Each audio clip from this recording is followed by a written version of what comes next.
قال الله تبارك وتعالى في كلامه المجيد أعوذ بالله من الشيطان الرجيم بسم الله الرحمن الرحيم وبالحق أنزلناه وبالحق نزل وما أرسلناك إلا مبشرا ونذيرا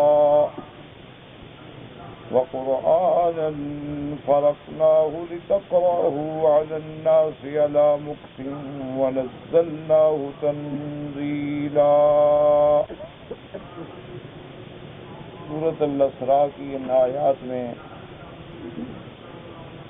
اللہ تبارک و تعالی نے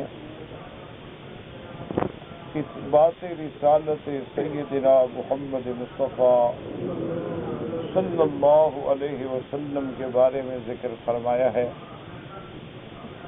جیسا کہ الحمدللہ آپ پہلے بھی سن چکے ہیں کہ قرآن مقدس میں جو مسائل سب سے اہم ہیں، سب سے مہم ہیں، بنیادی مسائل ہیں، وہ تین ہیں: مسئلہ توحید، مسئلہ نبوت و رسالت، اور مسئلہ معاد یعنی قیامت۔ یہ تین مسائل جو ہیں ان پہ دین کی بنیاد ہے، اساس ہے، اصول ہے۔ تو اسی ضمن میں اب ان آیات مبارکہ میں چونکہ سورۃ الاسراء اس کی ابتدا جو ہے وہ بھی معجزات محمد مصطفیٰ سے ہے صلی اللہ علیہ وسلم کے حضور پاک نے مسجد الحرام سے مسجد اقصیٰ کا کیسے سفر فرمایا، تو جہاں اسراء کا ذکر آئے گا وہاں معراج کا بھی ذکر آئے گا، چونکہ پہلا حصہ اسراء ہے اور آخری حصہ معراج ہے۔ اس کے بعد آپ نے الحمدللہ جیسے پڑھا تھا یا سنا تھا کہ مشرکین مکہ جو تھے وہ شبہات پیدا کرنے کے لیے، اللہ کے پیغمبر کا امتحان کرنے کے لیے یہودیوں سے سیکھ کے سوالات کرتے تھے۔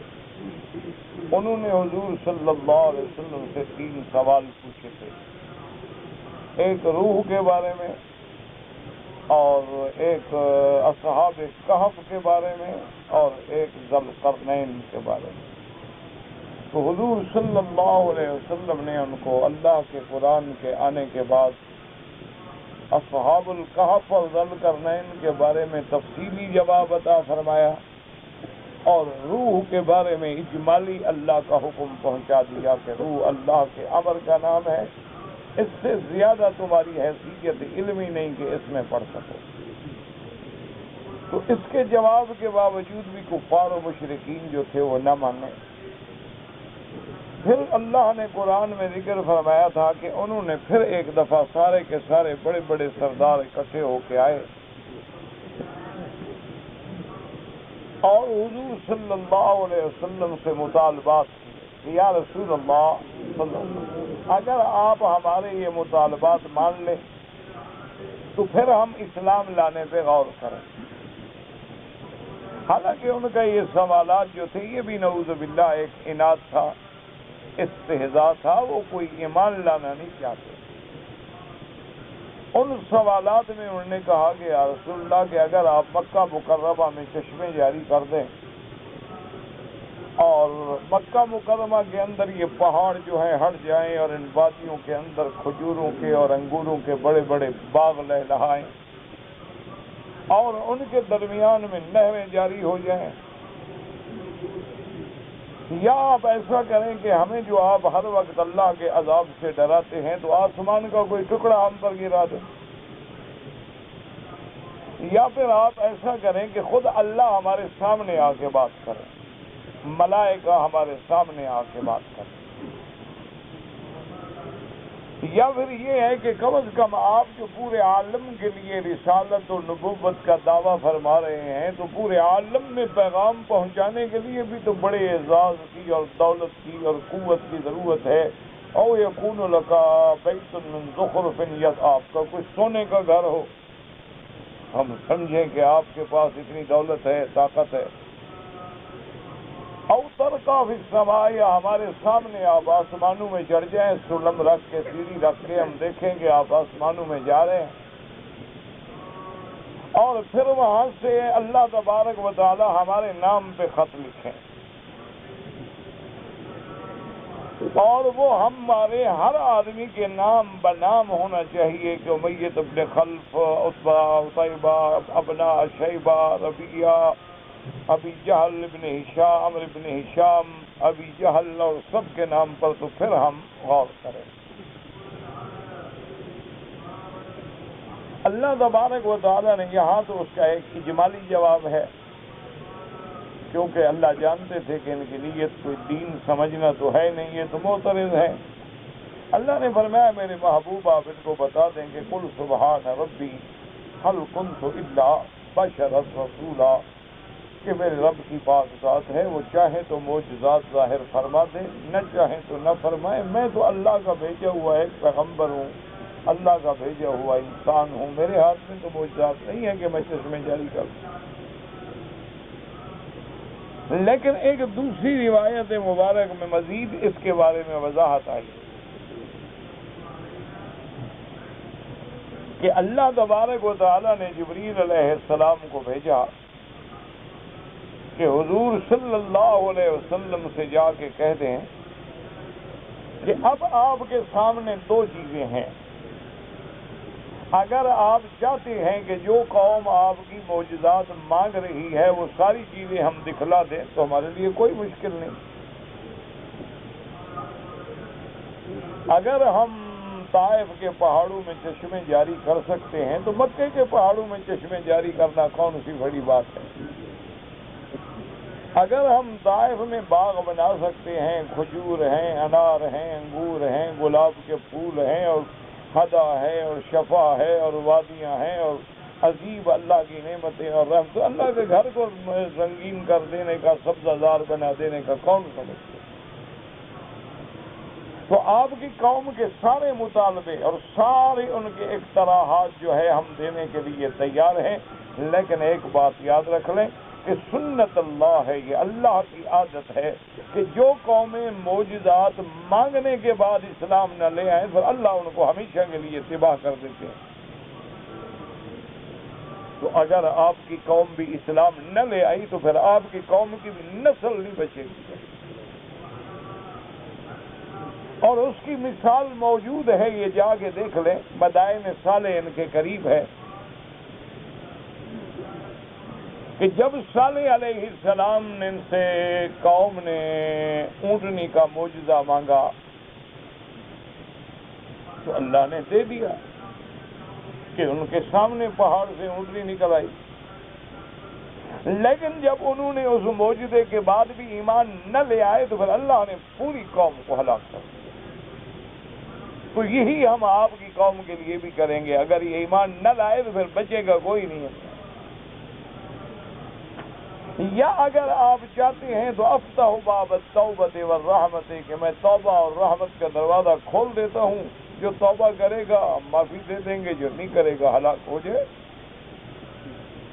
اور وہ توبہ کا دروازہ جو ہے اس وقت تک کھلا رہے گا حتی تطلع الشمس من مغربها، جب کہ سورج مغرب سے نکلے گا تو توبہ کا دروازہ بند ہو جائے گا۔ حضور صلی اللہ علیہ وسلم نے عرض کیا کہ یا اللہ میں یہ معجزات کا طلبگار نہیں ہوں، بلکہ بس آپ توبہ اور رحمت کا دروازہ کھول دیں، جن کے مقدر میں ہدایت ہے مل جائے گی، اور جن کے مقدر میں ہدایت نہیں ہے وہ محروم ہو جائے گی۔ اور ان سب آیات کے بعد اللہ پاک نے ارشاد فرمایا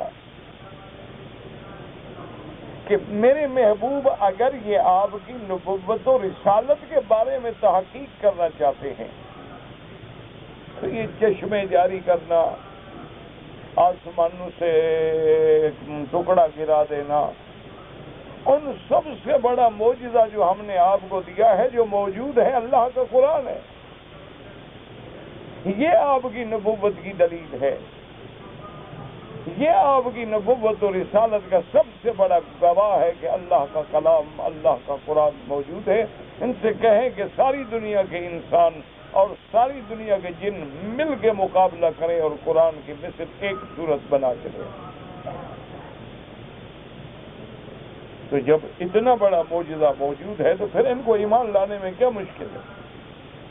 کہ یہ عرب ہیں، عربی لغت بولنے والے لوگ ہیں، ان میں شعراء ہیں، فصحاء ہیں، بڑے بڑے ادباء ہیں، بلغاء ہیں، بڑے نابغہ روزگار لوگ گزرے ہیں، اور پھر اللہ نے عرب کو تو ایسے خصائص سے نوازا تھا کہ ان کے بدو جو ہے نا، مرد عورتیں وہ فی البدی شعر کہتے تھے، حالانکہ پڑھے ہوئے بھی نہیں تھے۔ تو یہ اللہ کے قرآن کے مقابلے پہ کوئی ایک صورت بنا کے اگر نہیں لا سکتے تو مانا کیا ہوا کہ یہ اللہ کا کلام ہے، اور جب اللہ کا کلام ہے تو جس پہ بھیجا گیا وہ اللہ کا نبی ہے، اور پھر امتحان کی کیا ضرورت ہے، اور پھر کسی دلیل کی کیا ضرورت ہے۔ اور اسی طرح آج دیکھ لیں آپ کے پوری دنیا میں اس وقت یعنی علوم جدیدہ جو ہیں وہ گویا اپنی انتہا پہ پہنچ رہے ہیں۔ انسانوں نے علوم کے ذریعے سے ایسی بے مثال ترقیاں کی ہیں کہ آج آسمانوں پہ تو نہیں جا سکتے، لیکن چاند پہ، مریخ پہ، اور بڑے بڑے انکشافات ہو رہے ہیں۔ لیکن 1425 سال گزرنے کے بعد آج بھی کسی دشمن کو، یہودی ہو، نصرانی ہو، ہندو ہو، سکھ ہو، کسی مذہب کا ہو، یہ جرأت نہیں ہو سکتی کہ قرآن کی ایک آیت کو جھٹلا سکے، یا ایک خبر کی تردید کر سکے کہ قرآن نے جو فلاں خبر دی ہے وہ غلط ہے، یا قرآن پاک نے جس چیز کو حلال فرمایا ہے یا جن چیزوں کو قرآن نے حرام کہا ہے وہ بتا دے کہ نہیں جناب یہ حلال میں یہ نقصان ہے اور حرام میں یہ فائدہ ہے۔ بلکہ آج دنیا اعتراف کر رہی ہے، جو علم بڑھ رہا ہے اور جو اللہ کا قرآن ان کے سامنے آ رہا ہے۔ پہلے تو قرآن پڑھنا بہت مشکل ہوتا تھا نا، اب تو ایک موبائل کے اندر بھی پورا قرآن لاؤڈ ہے۔ آج کل تو ایک موبائل ٹیلی فون میں بھی پوری بخاری شریف لاؤڈ ہے۔ آج تو ایک چھوٹی سی لیب کے اندر پورا سیاہ ستہ جو ہے وہ لاؤڈ ہے۔ اور آج آپ نے قرآن پاک کے مشکل سے مشکل حرف کے بارے میں حل لغت کرنی ہو، کمپیوٹر پہ ہاتھ رکھیں، انٹرنیٹ پہ فوراً آپ کے سامنے جواب آ جائیں گے۔ تو جو اللہ کی رحمت سے قرآن کی اشاعت بڑھ رہی ہے اور قرآن کا مطالعہ عام ہو رہا ہے، تو جس بندے نے بھی اس میں انصاف سے نظر ڈالی ہے اس نے فوراً کلمہ پڑھا، اشہد ان لا الہ الا اللہ واشہد ان محمد رسول اللہ، کے واقعی اللہ کا کلام۔ اس کی ایک معمولی سی مثال میں عرض کر دوں تاکہ آپ کو سمجھ آئے۔ دیکھیں اسلام نے کہا زنا حرام، اسلام نے فرمایا ہے کہ زنا جو ہے وہ کبائر میں سے ہے، سب سے بڑا کبیرہ گناہ ہے، ان کبائر میں سے ہے جو بندے کو ہلاک کر دیتے ہیں، جو نسلوں کو ہلاک کر دیتے ہیں، خاندانوں کو مٹا دیتے ہیں۔ اللہ تبارک و تعالیٰ نے حتیٰ کہ قرآن میں یہ حکم دیا کہ تم زنا کے قریب بھی نہ جاؤ،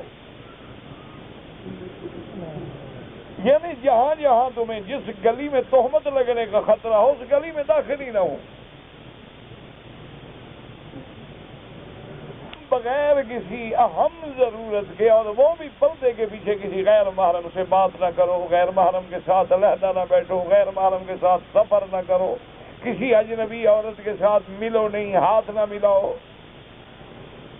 بے حجابانہ آگے نہ بڑھو، اپنی بد نگاہی نہ کرو، ہر وقت اپنی نظروں کو نظر جھکا کے رکھو، کسی غیر کے چہرے پہ نظر نہ ڈالو۔ اسلام نے اتنی پابندیاں لگائیں کہ زنا حرام حرام حرام۔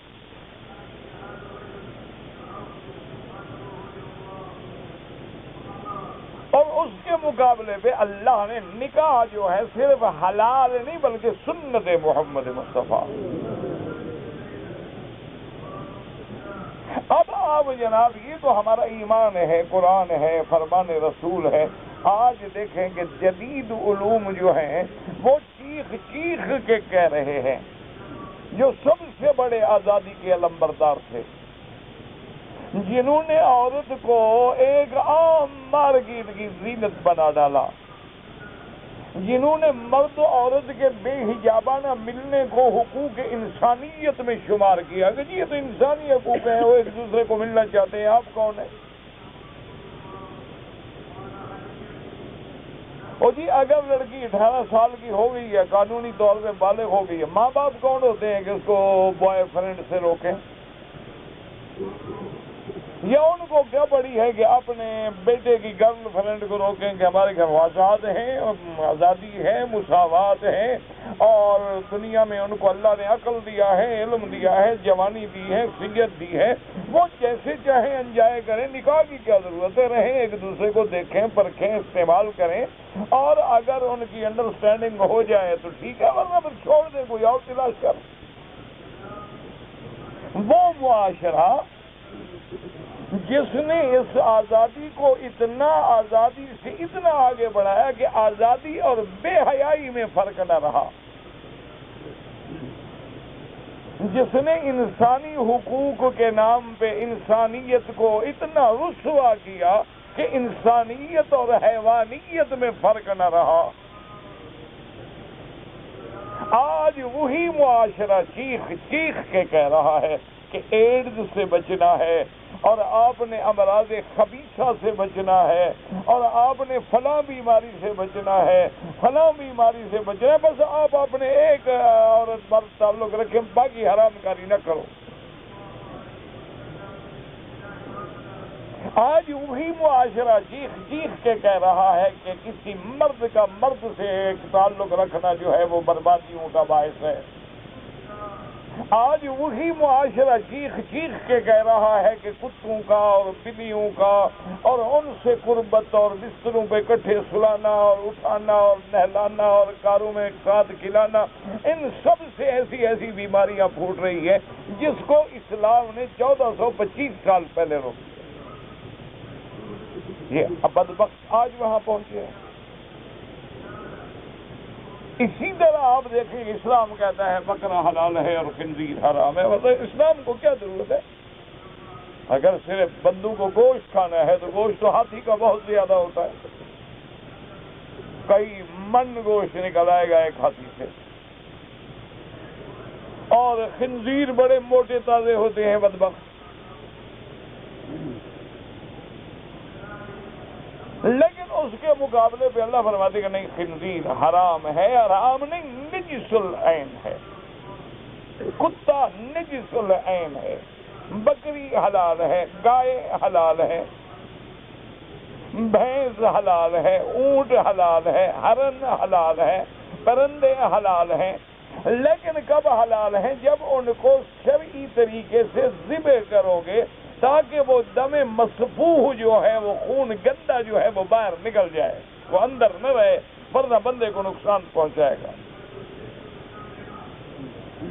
ورنہ اسلام کے لیے کیا ہے؟ ایک جانور مر گیا، کھا جاؤ، اسلام کہتے ہیں نا یہ مر گیا ہے، خون نہیں نکلا۔ ایک جانور کو آپ نے ڈنڈا مارا، مر گیا، اسلام کہتے ہیں نا یہ ڈنڈے سے مرا ہے، وہ دم مسفوح نہیں نکلا ہے اس کی رگوں سے۔ ایک جانور اوپر سے گرا، کنویں میں مر گیا، اسلام کہتا ہے نا پہاڑ کی چوٹی سے گرا مر گیا، نہ کسی جانور کو چوٹ لگ گئی مر گیا، نہ بندوق سے آپ نے شکار کیا، اسلام کہتا ہے نہ یہ چوٹ لگانے والی چیز ہے، تیر ذبح کرتا ہے، اور جب تک یہ گندا خون فاسد نہ نکل جائے تو یہ جانور میرے بندے کے استعمال کرنے کے قابل نہیں ہے، اس کے لیے نقصان دہ ہے۔ آج جناب وہ لوگ جو اسلام کے ان قوانین کا مذاق اڑاتے تھے کہ دیکھو جی عجیب بات ہے، بکرا تو حلال ہے، خنزیر حرام ہے، کیا بات ہوئی؟ اس کو بھی اللہ نے بنایا، اس کو بھی اللہ نے بنایا۔ یہ دیکھو جی عجیب مسلمان لوگ ہیں کہ بھائی اس کے لیے ایک باہر سے لڑکی ڈھونڈ کے لے آؤ، ایک مولوی خطبہ پڑھا کے ایجاب قبول کر لے، وہ تو حلال ہے، اپنی بہن حرام ہے۔ دیکھو جی جس کو گھر میں پالا جوان کیا، جانتے ہیں، کریکٹر کا پتہ ہے۔ جو اسلام پر طنز کرتے تھے لوگ، جو نعوذ باللہ اسلام کو ایک یعنی دقیانوسی اور ایک قدیم زمانے کے پرانے قوانین کا مجموعہ سمجھتے تھے، جو اسلام کے قوانین کو نعوذ باللہ وحشیانہ قانون سمجھتے تھے، آج وہ خود مان رہے ہیں، اعتراف کر رہے ہیں کہ نہیں، اسلام ٹھیک کہتا ہے خنزیر کے کھانے سے کینسر پیدا ہوتا ہے، خنزیر کے کھانے سے انسان کے گردے موٹے ہو جاتے ہیں، خنزیر کے کھانے سے انسان میں وہ غیرت کا جو مادہ، جو جین ہے وہ ختم ہو جاتا ہے، آدمی بغیرت ہو جاتا ہے۔ آج وہ مان رہے ہیں۔ آپ دیکھیں، اسلام نے کہا کہ تمباکو حرام ہے، سگریٹ حرام ہے، شراب حرام ہے، نشہ حرام ہے، ہر نشہ آور چیز حرام ہے، اسلام نے ہم سے پہلے کہا۔ اور جن لوگوں کا کھانا بغیر شراب کے ہضم نہیں ہوتا، یعنی آپ باہر کے ملکوں میں جاتے ہیں، دیکھتے ہیں، وہاں اگر آدمی ہوٹل میں بیٹھ کے کھانے کے وقت پانی مانگے نا تو وہ بڑے حیران ہو کے دیکھتے ہیں کہ کیا کہہ رہے ہو؟ بھائی پانی چاہیے، کیا پانی کیا؟ یعنی وہ حیران ہو جاتے، یہ پاگل کون سے آ گیا، یہ کون بے وقوف آ گیا ہے کہ ڈنر کے ٹائم میں یا لنچ کے ٹائم میں پانی مانگ رہا ہے؟ پھر بیئر مانگو، وائن مانگو، کوئی اسکی مانگو، اسکاچ مانگو، یہ کیا مانگ رہا ہے ہم سے؟ تو وہ لوگ جو ہیں نا جی، جو اتنا یعنی اس چیز کو، میرے خیال میں بچہ پیدا ہو تو جیسے ہم گھٹی لگاتے ہیں نا زمزم کی، وہ شراب سے گھٹی لگاتے ہیں۔ جیسے ہمارے ہاں آپ دیکھتے ہیں نا جی کہ کوئی اچھا گوشت بنانا تو خالص گھی میں بھی ذرا اس کو بھون لو، وہ گوشت جو ہے اس کو بھی وسکی میں ڈبو کے یا برانی میں ڈبو کے پھر پکاتے ہیں۔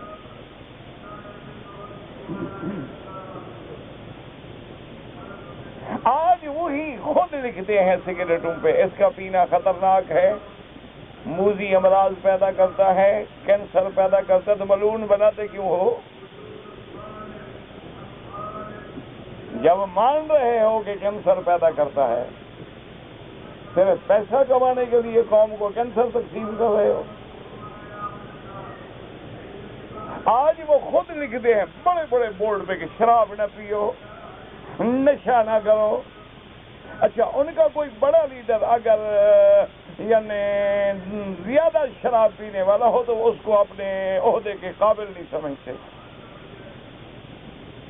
یعنی ان کے جو بڑے بڑے ہوتے ہیں نا، جج ہے، گورنر ہے، سی ایم ہے، پی ایم ہے، اس قسم کے لوگ جو ہیں، اگر وہ زیادہ کسی پارٹی میں یعنی شراب پی اور آؤٹ ہو جائے تو وہ اس عہدے کے قابل نہیں ہوگا۔ نہیں بے وقوف، یہ کیسے قوم کی قیادت کرے گا؟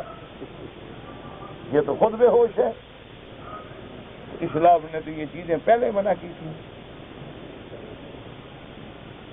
تو اس لیے میں نے چند مثالیں عرض کر دی کہ آپ سمجھ لیں کہ اللہ کے قرآن سے بڑی صداقت اور گواہی کیا ہو سکتی ہے میرے محمد مصطفیٰ صلی اللہ علیہ وسلم۔ اس لیے قرآن نے چیلنج کیا، اور وہ قرآن کا چیلنج صرف حضور کے زمانے میں نہیں تھا، آج بھی قائم ہے کہ کل اجتمعت الانس والجن علی ان یأتوا بمثل ھذا القرآن، ساری دنیا کے انس اور جن اکٹھے ہو کے قرآن کی مثل لائیں، نہیں لا سکتے۔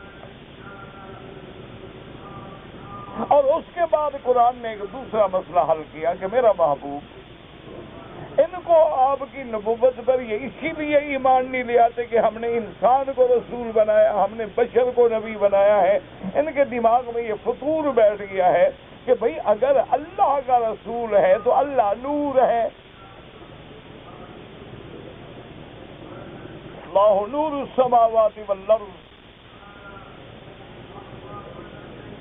اسی طرح جب حضور سے پوچھا گیا، آپ نے فرمایا نور انا اراہ،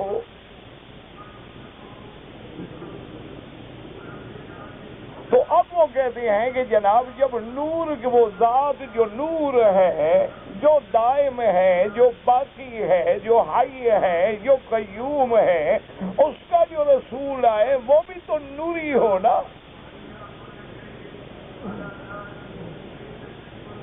اور اس کا جو رسول آئے وہ بھی باقی ہو، اس پر بھی فنا نہ آئے، اس پر بھی موت نہ آئے۔ اور جب وہ اللہ کا رسول ہے، اللہ کھانے سے پاک ہے، پینے سے پاک ہے، بیٹے بیٹی سے پاک ہے، بیوی سے پاک ہے، تو اس کا رسول بھی کھانے سے پاک ہو، پینے سے پاک ہو، بیوی سے پاک ہو، بیٹی بیٹے سے پاک ہو۔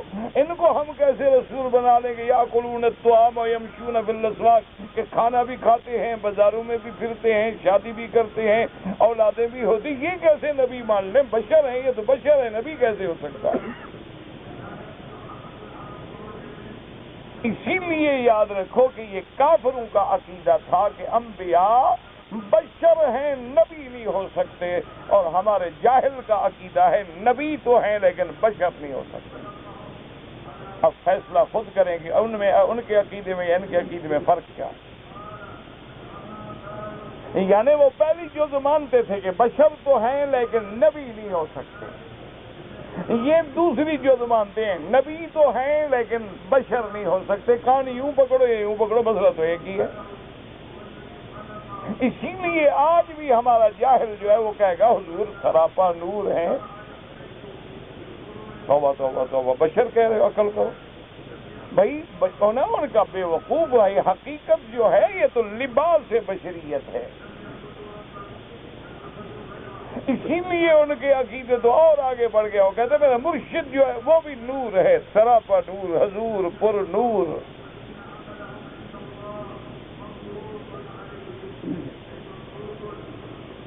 بھائی حضور صلی اللہ علیہ وسلم ولد آدم ہے، انہوں نے کہا بھائی دیکھو نا، یہ دکھانے کے لیے ایسے ہے جیسے جبریل علیہ السلام انسان کی شکل میں آتے تھے، تو اندر سے تو جبریل تھا نا۔ کہتے ہیں بابا دیکھو جبریل نوری فرشتہ ہے، لیکن انسان کی شکل میں آیا، اندر سے نور تھا، تو حضور بھی انسان کی شکل میں بھیجے گئے لیکن ہیں تو نور۔ بالکل وہی عقیدہ ہے جو ابو جہل اینڈ کمپنی کا تھا، وہ کہتے تھے کہ بشر ہیں لیکن نبی نہیں ہیں، کیونکہ بشر نبی نہیں بن سکتا، اور یہ کہتے ہیں نا نبی تو ہیں لیکن بشر نہیں ہیں، کیوں؟ کہا کمال کرتے ہو، نبی اور بشر۔ اس لیے اللہ نے پھر قرآن کے اس مسئلے کو بھی کھول کے بیان فرمایا کہ میرا مدنی اعلان کر دو، قل سبحان ربی هل كنت الا بشر رسولا، کہ میں بشر ہوں، سید البشر ہوں، سید ولد آدم ہوں، سید الاولین والآخرین ہوں، لیکن ابن عبداللہ ابن عبد المطلب ابن ہاشم ابن عبد مناف ابن قصی ابن کلاب، یہ میرا نسب ہے، یہ میری نسبت ہے، میری اماں کا نام آمنہ ہے، ابا کا نام عبداللہ ہے، دودھ پلانے والی کا نام حلیمہ ہے، میری پہلی بیوی کا نام خدیجہ ہے، میری بیٹیوں کا نام فاطمہ، رقیہ، ام کلثوم، زینب ہے، میرے بیٹوں کا نام عبداللہ، ابراہیم، قاسم ہے، جس کا لقب طیب و طاہر ہے، اور مجھے دیکھو جنگ احد میں زخم بھی آئے ہیں، میرا خون طائف کی گلیوں میں اور سڑکوں پہ بھی بہا ہے، کیوں؟ میں محمد ابن عبداللہ صلی اللہ علیہ وسلم۔ اللہ نے اس مسئلے کو بھی قرآن کی ان آیات میں حل کیا اور فرمایا کہ میرا محبوب وما منع الناس ان يؤمنوا اذ جاءهم الهدى، ان لوگوں کو کیا ہو گیا کہ ہدایت قبول نہیں کرتے؟ اس لیے کہ عباس اللہ بشر الرسول، کہ اللہ نے رسول جو ہے بشر بنا کے بھیج دیا، اس لیے ہم نہیں مانتے۔ اللہ نے فرمایا میرا محبوب ان کو جواب دو اور سمجھاؤ کہ قُل لَّوْ كَانَ فِي الْأَرْضِ مَلَائِكَةٌ يَمْشُونَ مُطْمَئِنِّينَ لَنَزَّلْنَا عَلَيْهِمْ مِنَ السَّمَاءِ مَلَكًا رَّسُولًا۔ اللہ نے فرمایا میرا محبوب ان کو بتلا دو، اگر زمین میں فرشتوں کی آبادی ہوتی، نورانی جنس کی آبادی ہوتی، ہم ان کی ہدایت کے لیے بھی نوری فرشتے کو نبی بنا کے بھیجتے۔ اس دنیا میں چونکہ انسان آباد ہیں، اس لیے ان کی ہدایت کے لیے ہم نے جو رسول بھیجا ان کی جنس سے بھیجا ہے، تاکہ آپس میں قرب ہو، پیار ہو، انس ہو، اور وہ میرا مدنی جو ہے میرے حکم کا عملی نمونہ بنا کے امت کو دکھا سکیں. اللہ نے قرآن میں وضاحت فرمائی. اور اس کے بعد پھر اللہ نے فرمایا کہ میرا محبوب صلی اللہ علیہ وسلم آپ ان کو کہتے قل کفا باللہ شہیدا بینی و بینکم. اچھا ایسا کرو کہ میرا اللہ میری رسالت کی گواہی کے لیے کافی ہے. اور کیا چاہتے ہو آپ؟ ان سارے واقعات کے بعد پھر اللہ تبارک و تعالی نے موسیٰ علیہ السلام کا ذکر کیا. اللہ نے فرمایا وَلَقَدْ آتَيْنَا مُوسَىٰ 9 آیَاتٍ بَيِّنَاتٍ کہ میرے محبوب ہم نے موسیٰ علیہ السلام کو بھیجا اور ان کو ہم نے 9 معجزے عطا فرمائے. یاد رکھو آیات کا لفظ جو ہے 2 معنوں میں استعمال ہوتا ہے. ایک تو آیت سے مراد ہوتی ہے قرآن کی آیات اور ایک آیت سے مراد ہوتی ہے وہ معجزات جو اللہ اپنے انبیاء کو عطا فرماتے ہیں. اسی لیے ان آیات مبارکہ میں مفسرین کے دونوں قول ہیں. بعض فرماتے ہیں کہ موسیٰ علیہ السلام کو ہم نے آیات بینات یعنی وہ احکام جیسے قرآن میں احکام ہیں ہم نے ان کو بھی دیے. اور بعض علماء نے فرمایا کہ نہیں آیات بینات سے مراد یہ ہے کہ ہم نے موسیٰ یعنی آپ اندازہ کریں اور اسی سے ان واقعات کو یوں نہ پڑھا کرو کہ جیسے کوئی تاریخ پڑھ رہے ہو, کوئی ڈائجسٹ پڑھ رہے ہو, کوئی رسالہ پڑھ رہے ہو, کوئی تفریح کرنے کے لیے کوئی کتاب اٹھا کے پڑھ لی. یہ اللہ کا قرآن ہے, اس میں غور کیا کرو, تدبر کیا کرو, قرآن کو سمجھ کے پڑھا کرو کہ اللہ تبارک و تعالیٰ نے اس دور کی فرعون جیسی قوت یعنی اندازہ کریں کہ فرعون کی اتنی بڑی طاقت تھی اعتبار ظاہری سے کہ لاکھوں کی فوج اس دور میں, اتنا بڑا ملک, اتنا بڑا اقتدار, اتنی بڑی قوت, اتنی بڑی حکومت کے نعوذ باللہ خدائی کا دعویٰ کر بیٹھا کہ انا ربکم الاعلی. لیکن مقابلے کے لیے اللہ تبارک و تعالی نے جب بھیجا تو کن کو بھیجا؟ حضرت موسیٰ علیہ السلام اور ہارون علیہ السلام کو.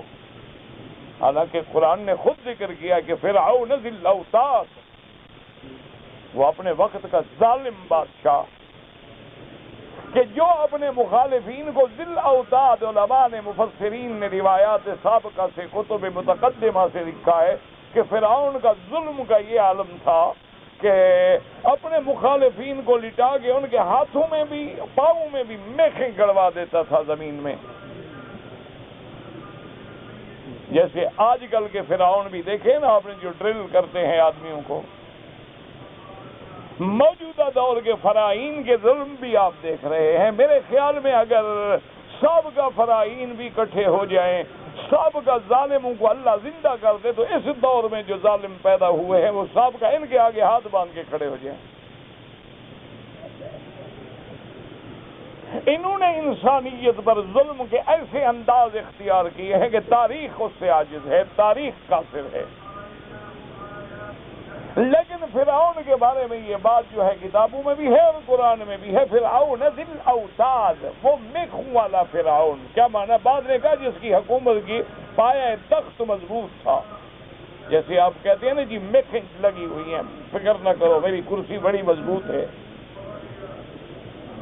تو بعض کہتے ہیں کہ نہیں, ذی الاوتاد کا معنی یہ تھا کہ جب اس نے اپنی بی بی آسیہ کو بھی عذاب دیا تو ان کے ہاتھ اور پاؤں میں میخیں گڑوا دی.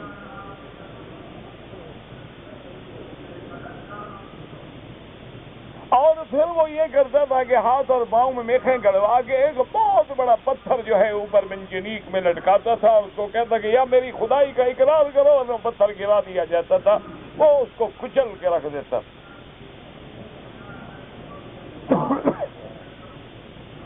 تو اس دور کے فرعون کے مقابلے کے لیے اللہ نے کس کو بھیجا؟ لوگ تو ہنستے ہیں جی مولوی کہتے ہیں دعاؤں سے مقابلہ کرو, نماز سے مقابلہ. مولوی پاگل ہیں بیچارے, دقیانوسی لوگ ہیں, بے وقوف ہیں. آج جدید ٹیکنالوجی کا زمانہ ہے اور آج جدید چیزوں کا دور ہے. مولوی بھی نمازیں بڑا کیا کریں, مذاق اڑاتے ہیں. لطف تو یہ ہے مسلمان بھی مذاق اڑاتے ہیں, کافر تو اڑائے, اس کو تو حق پہنچتا ہے. لیکن اگر قرآن کا کھول کے مطالعہ کریں تو اب دیکھیں کہ فرعون کے سامنے جب موسیٰ علیہ السلام آئے، ہارون علیہ السلام آئے، ایمان سے کہیں کتنی لشکر لے کے آئے، کتنی فوج لے کے آئے، کتنی قوت لے کے آئے، کہ 2 بھائی ہیں اکیلے.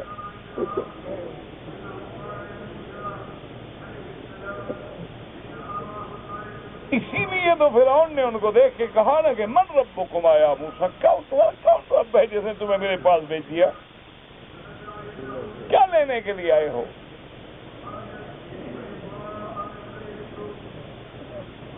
اب جناب دیکھیں موسیٰ علیہ السلام، اسی لیے سبق ملتا ہے ہمیں کہ اپنی کمزوریوں پہ نہ جاؤ، اپنے عاجز پہ نہ جاؤ، بس اپنے آپ کو اپنے اللہ سے جوڑ لو. جب اللہ راضی ہو جائے گا تو تمہاری کمزوریوں کو بھی طاقت میں بدل ڈالے گا. جب اللہ راضی ہو جائے گا تو وقت کے فرائض کا انجام جیسے پہلے ہوا ہے اس سے بھی بدتر ہوگا. اس کی تو لاش عبرت بن کے بنی ہے، آج کے ظالموں کی لاشیں بھی نہیں ملیں گی. یہ ظلم ہوتا آیا ہے، تاریخ ہے. تو اب جناب دیکھیں موسیٰ علیہ السلام کے پاس کیا ہے جناب، کھڑے ہیں. کہنے لگا اچھا موسیٰ علیہ السلام تم کیا ہو؟ ان کا رسول نے کہا تم وہی موسیٰ نہیں ہو، الم نربک فینا ولیدا. وہ وہی تم چھوٹے تھے، بچے تھے، ہمارے گھر میں پلے، ہمارے گھر میں کھایا پیا، ہم نے تمہیں پالا پوسا، پروان چڑھایا، اور آج ہمارا مقابلہ کرتے ہو. آج بھی بڑے لوگ یہی کہتے ہیں مولوی ہمارے ٹکڑوں پہ پلتے رہے اور ہمیں بک بک کرتے ہیں. یہ نئی بات نہیں ہے، ہمیشہ سے فرائض یہ کہتے آئے ہیں. تو اللہ تبارک و تعالیٰ کے پیغمبر سے کہنے لگا تم، انہوں نے کہا بالکل میں وہی ہوں. اور اس نے کہا تمہیں یاد ہے کہ تم نے ہمارے ایک بندے کو مار دیا تھا، ایک قبطی کو. مارنے کے بعد تم یہاں سے مفرور ہو گئے، وہ FIR تمہاری محفوظ ہے ہمارے پاس. وَفَعَلْتَ فَعْلَتَكَ الَّتِي فَعَلْتَ، وہ جو تم نے جرم کیا تھا ہم نہیں بھولے، ہم سمجھدار لوگ ہیں، محفوظ رکھتے ہیں ہر چیز. وقت ضرورت جو ہے ایسی چیزیں کام آ جاتی ہیں. دیکھو اللہ کا نبی ہے نا، اللہ کے نبی سے کبھی جھوٹ تو بول نہیں سکتا نا، وہ تو جھوٹ سے پاک ہے نا. کا فالتوہا میں نے کیا تھا، لیکن اس وقت مجھے نبوت نہیں ملی تھی، اور پھر وہ میں نے آمدن نہیں کیا تھا، میں نے قتل نہیں کیا تھا. کوئی آدمی کسی کو تھپڑ مار کے قتل نہیں کرتا، تھپڑ مار کے ڈانٹتا تو ہے، تھپڑ مار کے ہٹاتا تو ہے، لیکن تھپڑ سے قتل نہیں کیا جاتا. اور پھر میں تمہارے ظلم سے خائف ہو کے تمہارا ملک چھوڑ کے چلا گیا، لیکن اللہ نے مجھے نبوت کا تاج پہنا کے تیرے پاس بھیجا ہے. تو اس نے کہا اچھا آپ میرا مقابلہ کریں گے؟ اس نے کہا بالکل. اسی لیے دیکھیں فرعون کیا کہتے ہیں، ان رسولکم الذی ارسل الیکم لمجنون. فرعون کہنے لگا کہ اے لوگو، اے میرے وزراء، اپنی کابینہ کو مخاطب کر کے کہنے لگا دیکھو یہ تو معلوم ہوتا ہے کوئی دیوانہ آدمی ہے، 2 آدمی آ گئے میری طاقت کا مقابلہ کرنے کے لیے.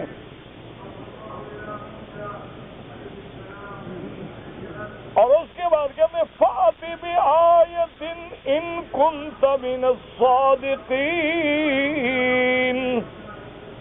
کہ موسیٰ علیہ السلام اگر تم سچے ہو، اللہ کے رسول ہو، اللہ کے پیغمبر ہو، تو کوئی نشانی دکھلاؤ، معجزہ دکھلاؤ. ایسے ہم کیسے مان لیں گے آپ اللہ کے نبی ہیں؟ آپ آ گئے مجھے چیلنج کرنے کے لیے. 2 آدمی چلے آئے مجھے چیلنج کر رہے. آج بھی لوگ کہتے ہیں دیکھو جی سر پھرے ہیں، یہ فلسطینی دیکھ لو، یہ سر پھرے ہیں، وہ پتھر پھینک رہے ہیں. دیکھو بولا ٹینک پتھروں سے مر جائیں گے. بولا کہہ رہے ہیں دیکھو جی بے وقوف ہیں، بس اخباروں میں فوٹو بنانے کے لیے تماشا بناتے ہیں، ورنہ کہاں یہودیوں کے ٹینک اور کہاں ان کے جناب پتھر اور گلیل اور روڑے ہرے سے کیا ہو جاتا ہے. اس لیے اس نے بھی کہا کہ فَأْتِ بِآیَةٍ، دکھاؤ کوئی نشانی ہم مانے کہ تم. فَأَلْقَىٰ عَصَاهُ فَإِذَا هِيَ ثُعْبَانٌ مُّبِينٌ. اللہ نے حکم دیا موسیٰ علیہ السلام ہم نے تمہیں فرعون کے مقابلے پہ یہ لکڑی جو پکڑائی ہے، یہ عصا جو ہے تمہارے پاس میں، بس یہی کافی ہے، ذرا گراؤ تو صحیح۔ بس یہ بھائی لکڑی سے بھی مقابلے ہوتے ہیں، دیکھو نا، ہے وہ پرانے خیالات والی بات نا، ہے نا وہی مولویوں والی پرانی بات کہ جناب لکڑی ہے، دیکھو جی لکڑی سے لوگوں کو مروانا چاہتے ہیں۔ اب موسیٰ علیہ السلام فَأَلْقَىٰ عَصَاهُ فَإِذَا هِيَ ثُعْبَانٌ مُّبِينٌ وَنَزَعَ يَدَهُ فَإِذَا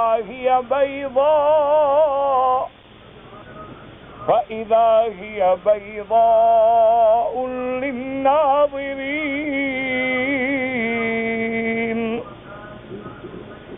موسیٰ علیہ السلام نے جب عصا کھینچا تو اسرائیلیات کی، ان یہودیوں کی اپنی کتابیں اٹھا کے دیکھو، وہاں لکھا ہے کہ وہ جو سانپ بنا نا جی، اور اتنا بڑا سانپ کہ منہ جو کھولا نا تو وہ پورا جو محل تھا نا فرعون کا، اس کا نیچے والا جبڑا نیچے اور اوپر والا جبڑا محل کے اوپر یوں منہ میں لے لیا سارا۔ وہ جو خدائی کا دعویٰ کر کے بیٹھا ہوا تھا نا، باقاعدہ روایات اسرائیلیہ میں موجود ہے کہ اس کا پیشاب نکل گیا اپنے تخت پہ بیٹھے بیٹھے۔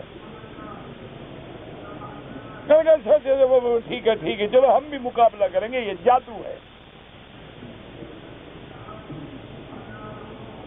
جادوگر معلوم ہوتے ہو، یہ جادو ہے، کوئی بات نہیں، میرے ملک میں بھی بڑے جادوگر ہیں، ہم مقابلہ کریں گے، کرو کوئی مقابلہ کا، بالکل کریں گے۔ کہنے لگا اچھا بتلاؤ موسیٰ علیہ السلام کون سا دن مقرر کریں مقابلے کے لیے؟ انہوں نے کہا موعدکم یوم الزینۃ وان یحشر الناس ضحیٰ، کہ جس دن فلاں دن تمہاری عید ہے اور ساری دنیا عید کی خوشیاں مناتی ہے اور عین دوپہر کے وقت میں ہم مقابلہ کریں گے۔ انہوں نے کہا ٹھیک ہے، ساری دنیا کے جادوگر اکٹھے کیے، ادھر دو بھائی کھڑے ہیں اور سامنے ایک قوت ہے، طاقت ہے، لشکر ہے، ملک ہے۔ اللہ اکبر۔ لیکن یاد رکھو اللہ کی مدد جب آتی ہے تو ہاتھیوں کے مقابلے پہ اللہ ہاتھی نہیں بھیجتا، ابابیل بھیجتا ہے۔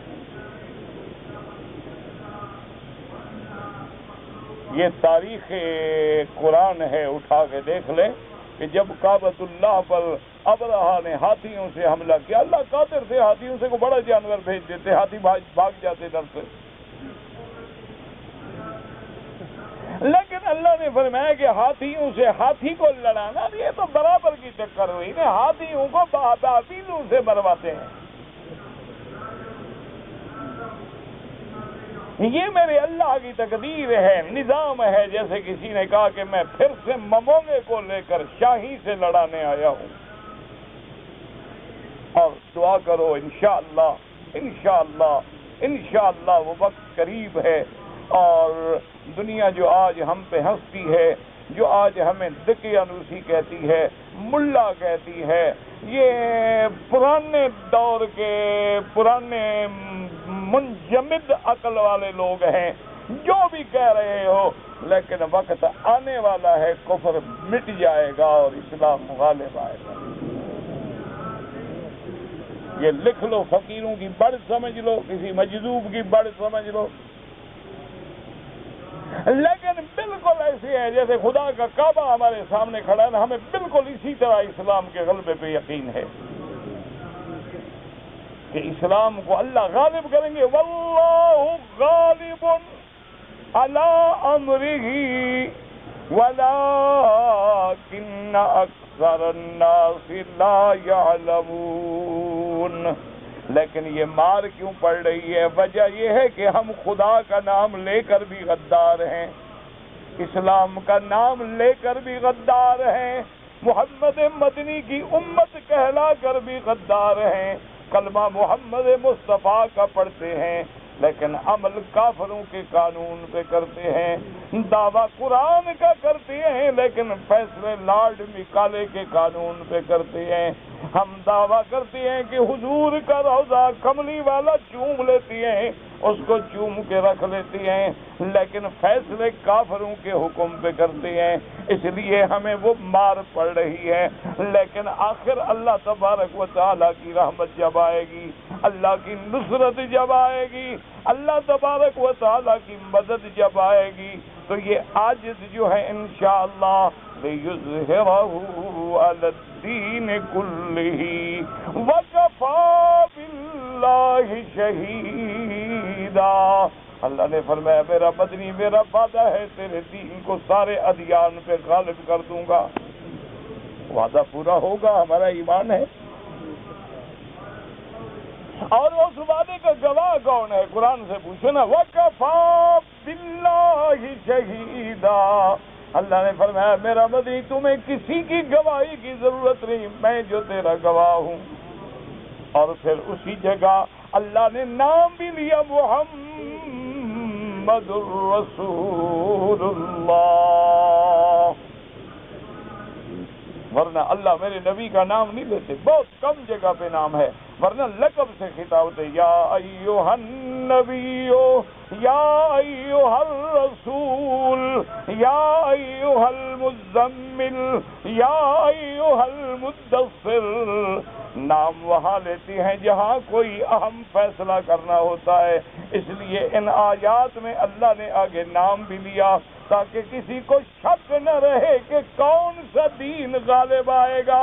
فرمایا وہ دین جو محمد الرسول اللہ، جو محمد الرسول اللہ لائے ہیں، وہ دین غالب آئے گا۔ تو اس لیے اب جناب دیکھیں کہ فرعون کی ساری طاقت آ گئی، جادوگر آ گئے، انہوں نے جناب اپنے 70,000 تو صرف جادوگر تھا 2 بندوں کے مقابلے پہ، جب آ گئے تو کہنے لگے قرآن ہے، یہ کوئی لیلا مجنو کی باتیں نہیں، یہ کوئی سی رائٹر کے افسانے نہیں، اللہ کا قرآن ہے۔ قالوا یا موسیٰ اما ان تلقی و اما ان نکون من الملقین۔ وہ سارے جادوگروں کے جو بڑے تھے کہنے لگے کہ موسیٰ علیہ السلام آپ اپنا فن کا اظہار کریں گے یا ہمیں اجازت دیں گے کہ ہم پہلے اپنے فن کا اظہار کریں؟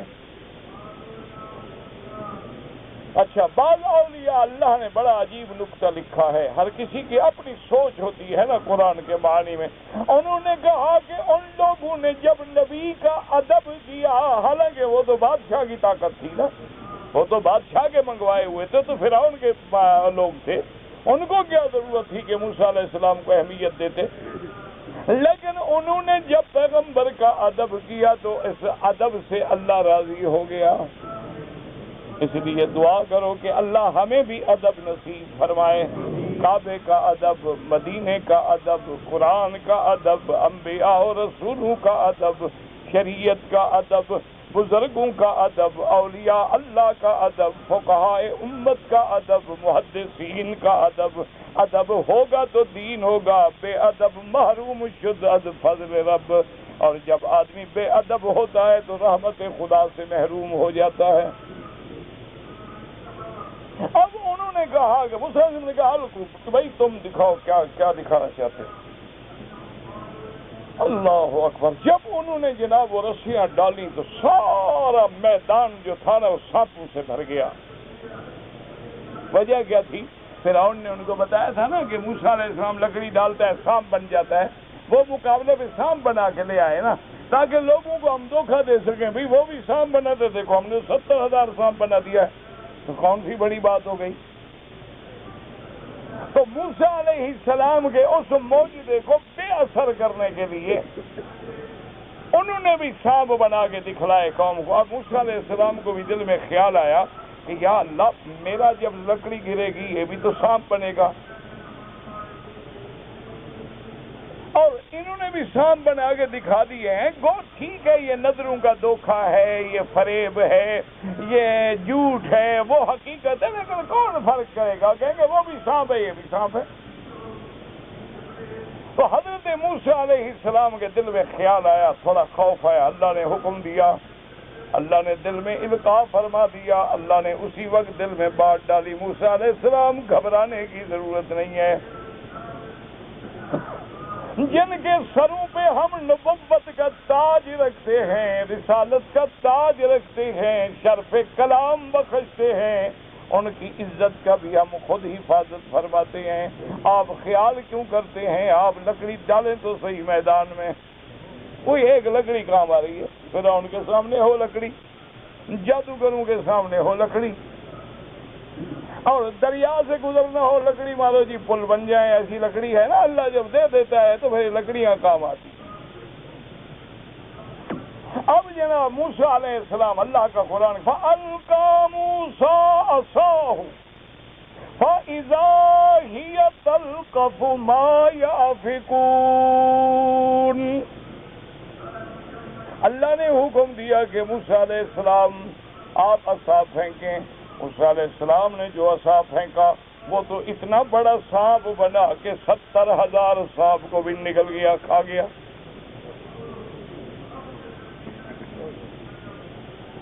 اب آخر وہ جادوگر تھے، جادو کو تو جانتے تھے نا۔ انہوں نے کہا یہ کیسا جادو ہے بھئی؟ یہ جادو تو ہوتا ہے بھی ایسے آنکھوں کو دھوکہ دے دیا، ملمت سازی کر لی، دکھلا دیا، پارا ڈال دیا، دھوپ میں پارا بھاگنے لگا، چمکنے لگا۔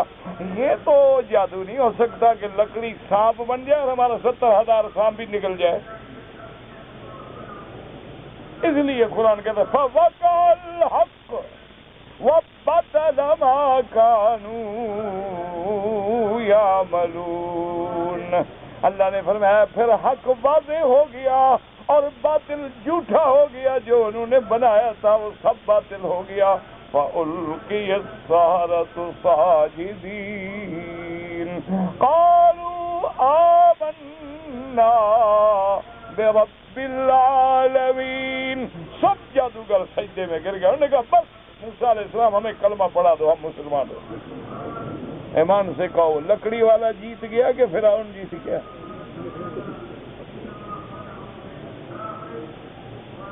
اس لیے یاد رکھو، دعا کرو اللہ راضی ہو جائے۔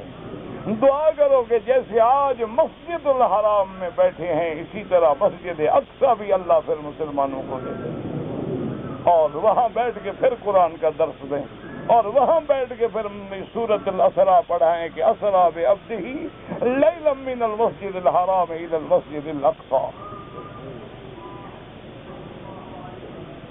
تو اس لیے اللہ تبارک و تعالی نے موسیٰ علیہ السلام کے واقعات کا ذکر کیا کہ میرے نبی، ہم نے موسیٰ علیہ السلام کو ایک معجزہ نہیں 9 معجزے دیے، لیکن یہ بنو اسرائیل اس وقت بھی ایمان نہیں لیا، حالانکہ اتنے بڑے معجزے دیے۔ ارسلنا علیہم الطوفان والجراد والقمل والضفادع والدم آیات مفصلات واستکبروا وکانوا قوما مجرمین۔ اللہ نے فرمایا ہم نے طوفان بھیجا، ہم نے مکڑی بھیجی، ہم نے جوئیں بھیجی، ہم نے مینڈک بھیجے، ہم نے ان کے کھانے پینے میں خون بنا دیا، سارے معجزات دکھائے۔ ہر معجزے پہ روتے کہ موسیٰ علیہ السلام اللہ سے دعا کرو، اللہ اس مصیبت سے بچائے، ہم اسلام لائیں گے۔ موسیٰ علیہ السلام دعا کرتے، پھر وہ کافر ہو جاتے۔ تو مقصد کیا تھا کہ میرا مدنی، آج جو یہود آپ اس سے معجزات مانگتے ہیں، انہوں نے تو موسیٰ کے معجزات دیکھ کر بھی ایمان نہیں لے آئے تھے، وہ آپ کے معجزے دیکھ کے کیسے ایمان لائیں گے؟ اللہ تبارک و تعالیٰ نے اس لیے ذکر فرما دیا۔ دعا کریں اللہ عالم اسلام کی عزت اور غلبے کا فیصلہ فرمائیں، اور اللہ تبارک و تعالیٰ کفر کی ذلت کا فیصلہ فرما دیں۔ یا اللہ ہم کمزور ہیں، عاجز ہیں، ہم بیکار ہیں، بے سہارا ہیں، بے وسیلہ ہیں، لیکن تیرے نام لیوا ہیں، تو اب مہربانی فرما کے ہم پہ راضی ہو جا۔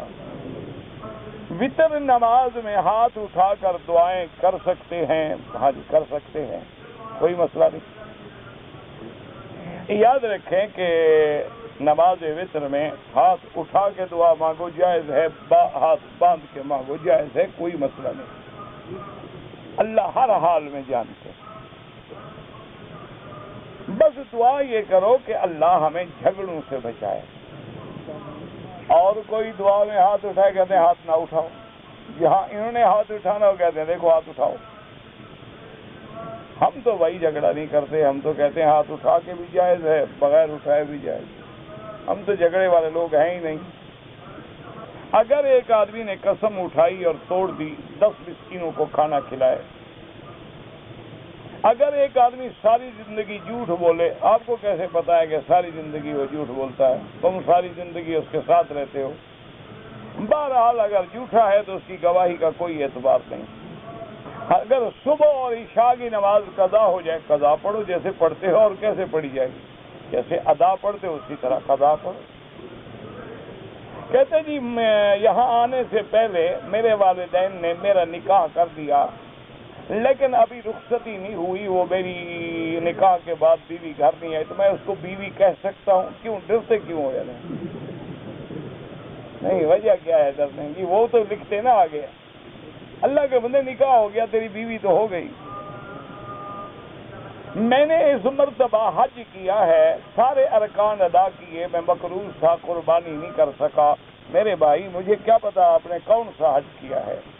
آپ کا حج افراد تھا، تمتع تھا، قران تھا؟ جب وضاحت نہ ہو، اگر حج مفرد تھا تو پھر تو قربانی کی ضرورت نہیں. اگر تمتع تھا تو لازمی بات ہے آپ کو بکری دینی تھی، نہیں دے سکے تو اب 2 دینی ہوں گی. کہتے جی کہ اسلام کو قبائل کی تقسیم پسند نہیں ہے، تو مذاہب کی تقسیم، مذہب کی کوئی تقسیم نہیں. آپ کو کس نے کہا ہے مذہب کی تقسیم؟ مذہب تو اسلام ہے، دین اسلام ہے. تو اگر کوئی آدمی سندھی، ہندی، پاکستانی کہنے سے مسلمانوں سے نہیں نکل جاتا، تو حنفی، شافعی کہنے سے بھی مسلمان سے نہیں نکل جاتا. ایک آدمی کا سسر فوت ہو جائے، اگر اپنے ساس سے نکاح نہیں کر سکتا ہے. اگلے دن اخباروں میں پڑھا کہ ہندو نے نانی سے نکاح کیا. مسلمان بھی مقابلہ کرنا چاہتا ہے نا. ساس ماں ہوتی ہے اللہ کے بندے، جس سے باپ کا نکاح ہو گیا تمہاری ماں بن گئی. میری چھوٹی بہن کے رشتے کی بات ہے، اللہ سب کے رشتے آسان کرے، اللہ تمام بچیوں کے رشتے خیر کے کرے اور اچھے رشتے نصیب کرے. میں نے حج کیا، صفا مروہ کیا، طواف زیارت میں نے 10 ذی الحجہ کو نہیں کیا، پھر 30 ذی الحجہ کو طواف صفا کیا. ایک بکری دم ادا کریں اور کوئی مسئلہ نہیں، حج آپ کا ٹھیک ہے. یعنی اگر کوئی آدمی نماز کھڑی ہو رہی ہے، پانی پی رہا تھا تو پی لو، یہ مانا ہے اذا سمع النداء. اگر اس کے ہاتھ میں کوئی چیز ہے، کھا رہا ہے، تاکہ یہ نہ ہو کہ نماز میں کھڑا اور فکر ادھر پیالے میں ہو کہ حلوہ کھا نہ جائے. کہتے ہیں جی کہ اگر گرمی کی شدت ہو اور آدمی روزے کی حالت میں ہو تو کیا سر پہ کب پانی ڈالا جا سکتا ہے؟ ڈالا جا سکتا ہے، نہا سکتا ہے، غسل کر سکتا ہے. اپنا قربانی کا جو گوشت ہے اس کا بالکل استعمال کرنا سنت ہے. یہ نہیں کہ سارا گھر لے آؤ، ایک حصہ. اگر حاجی صاحب نے اپنی قربانی کا جانور کسی کو دے دیا، ہم خریدنے کے لیے نہیں ہوتا، وہ غریبوں کو دینے کے لیے ہوتا ہے. اب مصیبت یہ ہے نا کہ ہمارے لوگ اتنے تیز ہیں کہ انہوں نے حاجیوں کو بکریاں، زندہ کا بھی کاروبار ہے، مردہ کا بھی کاروبار ہے. یعنی زندہ بھی پیسے لیتے ہیں، حاجیوں کے پیسے کھا جاتے ہیں، بکریاں نہیں ذبح کرتے. ایک کاروبار کی شکل یہ ہے. دوسری شکل یہ ہے کہ اس دن جا کے 10 ریال 20 ریال پہ بڑے بڑے بکرے خرید کے فریج بھر دیتے ہیں، پھر وہ ہمیں بیچتے ہیں ہوٹلوں میں. ماشاءاللہ، انا للہ و انا الیہ راجعون. اگر ہم نے سجدے میں سبحان ربی الاعلی 1 دفعہ پڑھا، نماز تو ہو جائے گی، لیکن ادنا درجہ جو ہے وہ 3 دفعہ ہے. ایک حدیث میں ہے کہ اونٹ میں 10 شریک ہو سکتے ہیں. ہاں بالکل حدیث میں ہے، لیکن جمہور کا فتویٰ ہے صاف. اگر ایک آدمی نے کہا کہ آخری تشہد میں کسی کی ہوا خارج ہو جائے، مانا یہ ہے کہ ہوا خارج ہو گئی تو نماز تو ہو گئی نا، نکل گیا نا نماز سے. بس بات کو نہ سمجھیں تو اس کا کیا علاج ہے؟ موسیٰ علیہ السلام کا ید بیضا کا معجزہ قرآن میں لکھا ہے، تفسیر اٹھا کے پڑھ لینا. کہتے جی کہ لوگ جو پیروں کی بیعت کرتے ہیں جائز ہے، بالکل جائز ہے، لیکن شرط یہ ہے کہ وہ پیر اور مرشد جو ہو کتاب و سنت کے مطابق ہو، اس کے اپنے اعمال جو ہیں حضور کی سنت کے مطابق ہوں. ایسے آدمی کی بالکل بیعت کریں، تعلق رکھیں، ان کی صحبت اختیار کریں. ان کی صحبت سے اصلاح ہوتی ہے بندے کی. ہم لوگ 2 آدمی مدینہ منورہ جائیں گے زیارت کے لیے، واپسی پہ احرام باندھنا ضروری ہے، میقات ہے مدینہ۔ عمرے کی جو دم کی بکری ہے اس کے 3 حصے نہیں کرنے، دم کا سارا گوشت غریبوں میں تقسیم کرنا ہے، یہ تو جرمانے کا دم ہے نا۔ شب برات کو 3 روزے رکھتے ہیں، کوئی ثابت نہیں، بدعت ہے۔ ویسے ہر مہینے میں 3 روزے رکھنا سنت ہے، 13، 14، 15 کی رات۔ پتہ نہیں خواب میں مردوں کو دیکھتا ہوں تو کوئی بات نہیں، کچھ نہیں ہوگا، تم وقت پہ مرو گے۔ معنی یہ ہے کہ تمہارے دین کے وسائل جو ہیں وہ مردہ ہو چکے ہیں، ان کو زندہ کرو، شریعت پہ چلنے کی کوشش کرو۔ میں احساس کمتری کا شکار ہوں، 7 دفعہ فاتحہ پڑھ کے زمزم پہ خود دم کر کے پیا کرو۔ اگر میں ٹیلی فون کارڈ 95 ریال میں لے آتا ہوں، پھر 100 میں مثلاً بیچتا ہوں، کوئی حرج نہیں، آپ لے آتے ہیں، محنت کرتے ہیں، لے جاتے ہیں، کوئی بتا دیا کرے، کوئی مسئلہ نہیں۔ کسی کا نام اگر رحیم ہے، رحیم نہ پکارو، عبد الرحیم، عبد الغفور، عبد الستار، چونکہ اللہ کی صفات ہیں۔